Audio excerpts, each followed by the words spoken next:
राधे राधे। आप सभी का एक बार फिर से स्वागत है आपके अपने यूट्यूब चैनल व्रत त्योहार की कथा में।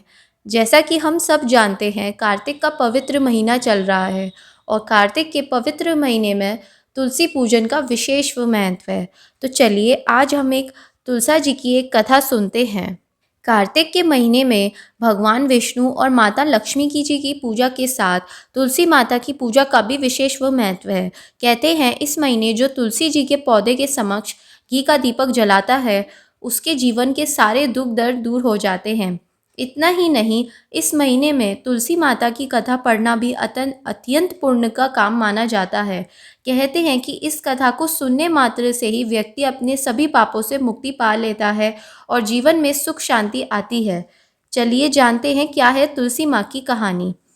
कार्तिक के महीने में एक बुढ़िया तुलसी माँ की खूब पूजा करती थी और उनकी खूब देखभाल करती थी और उनसे कहती थी कि मुझे बहू दो, पीताम्बर की धोती दो, मीठा मीठा घास दो, वैकुंठ का वास दो, चटक की चाल दो, पटक के मोती दो, चंदन की का काट दो, रानी सा राज दो, दाल भात का भोजन दो, प्यास की मौत दो, कृष्ण जी का कंधा दो। लेकिन तुलसी माँ यह सुनकर सूखने लगी। तब भगवान ने पूछा, हे तुलसी, तुम क्यों सूख रही हो?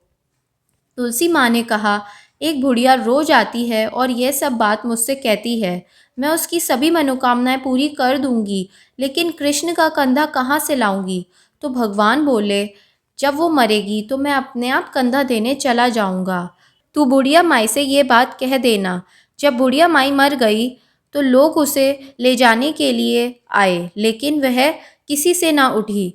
तब भगवान एक 12 बरस के बालक का रूप धारण करके आए और बालक ने सभी से कहा कि मैं बुढ़िया माई के कान में एक बात कहूँगा तो बुढ़िया माई उठ जाएगी। बालक ने कान में कहा, बुढ़िया माई मन की निकाल ले, पीताम्बर की धोती ले, मीठा मीठा घास ले, वैकुंठ का वास ले, चटक की चाल ले, पटक के मोती ले, कृष्ण जी का कंधा ले। यह सुनकर बुढ़िया माई हल्की हो गई। तब भगवान ने कंधा दिया और बुढ़िया माई की मुक्ति हो गई। हे तुलसी माता, जैसे आपने बुढ़िया माई पर कृपा करी है, वैसे हम सब पे कृपा करिए और हमें मुक्ति दीजिए। राधे राधे।